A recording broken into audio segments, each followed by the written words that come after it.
Hey guys, welcome back to Nath SuperCoach for 2024. In this video we're going to look at the top 8 rucks. This is who I think will be the top 8 scoring rucks for the SuperCoach 2024 season. If you're new to the channel, please hit like and subscribe. Every subscription helps, alright? It allows me to bring some more content to you. Got plenty more coming, got defenders video, even got a forwards video coming up and a few other sneaky little videos too before round 0 starts. Not long to go now. Community games are getting underway, intra-clubs are all happening, so there's plenty to come. Hit the like and subscribe so you don't miss any of the content. All right, let's get into it. Top 8 rucks. So the number 1, again, in what would surprise absolutely nobody, Max Gawn, 583,000. All right, you can see there, averages 139, 120, 113 and 104. There's no reason why Maxi can't go 120 plus this year. I think being the solo ruck now at Melbourne is going to just increase his scoring output. He's not going to have to play forward half the game and sort of, take a tap out or anything like that with another ruckman. It's all Max Gawn this year. And Melbourne look for Max as well. He's obviously the captain. They look for those long kicks down the line to him, so he takes intercept marks, hit outs to advantage. He's hitting it down to guys like Clayton Oliver and Petrarca and Viney and the like. And he can kick a goal or two as well. So he's just a SuperCoach machine. 583,000, arguably underpriced for what he can deliver, what he has delivered for seasons now. So he's easily the ruck number 1 for me. He's the first ruck I picked, and he and my second ruckman, I'm picking them and I'm just forgetting about it. It's the traditional case of set and forget. 120 plus average, I think you can get, no questions at all. Okay, next one, Tim English. All right, so 715, quite a heavy price tag. 102, 88, 105, and 128. So you can get the runs on the board. That's no problem with that. The issue I have with English, one is the price tag. So you are essentially, if you buy English at 715, I would be very, very sure, or it would be on a scale almost certainly, or very, very, very likely, that he loses some money. So how much money he loses, don't know. But you're picking him knowing that he's going to drop some pricing. Now you could say, well, of course you buy them, you're not going to sell them if they're your starting rucks, and that's very, very true. You're not aiming to sell them. However, could you allocate that capital by picking cheaper rucks potentially and still get a similar output? Potentially. I think with English's pre-season, he's had some issues with migraines, I believe. Now, if anyone watching has had migraines, myself included, they are the most debilitating things ever. So I could barely get out of bed when I had the migraines, let alone play AFL football. So fingers crossed for Tim English that he's over those issues and all the rest of it. I think that's probably going to cause maybe a little bit of a regression early in the year. Fingers crossed nothing happens with his migraines again. But if he's suffering from those things, they don't tend to sort of go away. They could be sort of plaguing him for a few months now. How's that going to affect his on-field output? We just don't know.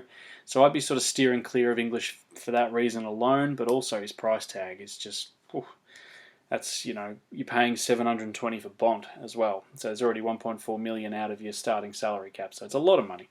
So I would probably not start English myself. I'm not going to be starting English, but again, if you think he can average 110 plus, might be worth it, but you're just going to be coughing up for it, that's all. Next one, Brodie Grundy. Obviously in the wrong jumper there, should be in the Sydney colours, but I think Grundy is, there's no excuses for Brodie Grundy now. Number 1 ruck at Sydney, that's the role he wanted.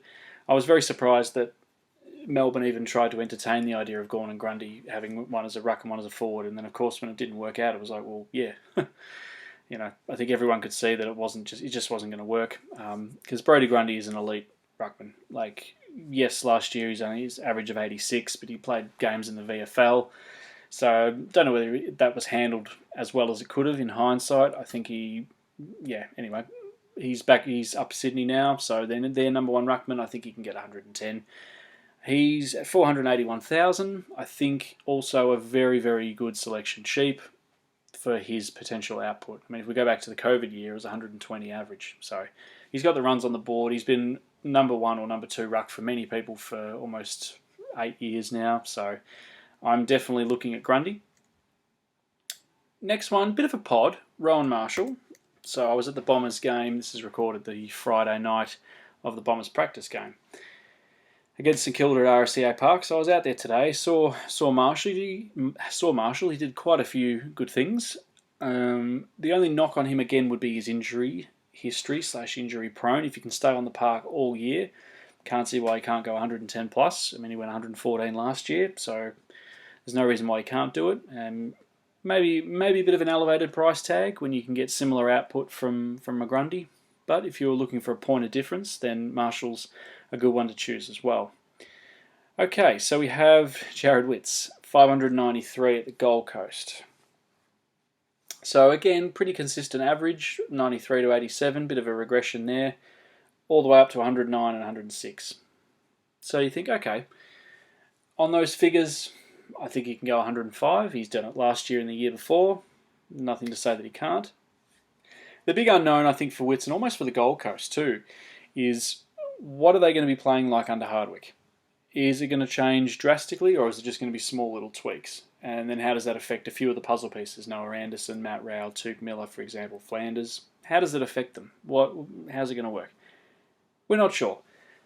593, very good pod, I think. 105. For 105 average, 593, you probably want maybe a little bit more output, but I predict he'll get 105. So again, a very good pod. Next one. Darcy, 589,000. All right, 589,000. 78, 118, 102, and 105. I think he can get between 100 and 105 average. The thing with Darcy is when Luke Jackson's in the team, how does that change things? And again, the injury history as well. There's been quite a few seasons where he's had some time off. Doesn't seem to affect his average though, just on those figures. So again, 100 to 105 is certainly possible. So if you're looking for another pod, I think Darcy is a good one to look at, and he's got a favourable buy too. Kieran Briggs, 608. Don't know much about this bloke, got to be honest, but a jump from 57 to 108 in 1 year, I sort of start to go, oh, hang on a second. What am I missing out on? What have I not seen here? Obviously, number one ruckman at the Giants. I think 100 average is not out of the question if he's gone from 57 to 108. No one's taken his spot. Giants are right in the premiership window. They're playing an attacking brand of footy. They're going to win it out of the middle, well, hoping to win it out of the middle more. Put it down into Tom Green's hands, and then get it down towards Toby and the like. So, again, could be a good pod. 608,000, probably a little bit overpriced for the predicted average of 100. That's to say he goes 100. You may think he may go higher or lower. So, probably a little bit too high priced. I'd probably look to go maybe a Darcy or a Marshall if you were wanting to pay that kind of type of coin, because they've had a bit more sort of proven history. But one to look at over the next couple of years, definitely. And the last one, Cherry. Now this one is going to be a very left field option, and it is 407,000. So he's in that no man's land sort of price range. 49, 38, 71, and 72. I think with no Goldstein now, he's the number one ruck. I mean, Comben might be in there as well. If you're a North supporter, let me know if he's the number one ruck. So I'm not making a deal of myself. But even if I am, I think no Goldstein could get him to a 90 average, and at 407,000, you'd probably take a 90 average. You wouldn't take anything less if you're forking out that. That's, for an extra 80,000, you can get Brodie Grundy. So I think that's a bit of an easier one. But I think Cherry, without Goldstein, I think he will rise to that 90 and 100. And that's probably going to be enough to put him in the top 8 for this year, for 2024. So Gawn, English, Grundy, Marshall, Witts, Darcy, Briggs, and Cherry. That's who I think will be the top 8 rucks for the 2024 AFL Supercoach season. Thanks for watching, guys. Please let me know in the comments section if I've missed anyone, and talk to you soon.